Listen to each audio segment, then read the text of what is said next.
Hey guys, welcome to our channel. So in this video I'm gonna show you how to create a project on Jira. Now simply click on projects and create project. So now when you click on create project, it will take some time.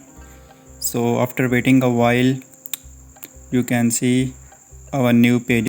So now here select your favorite category, and now after this just here you can select how to manage your group.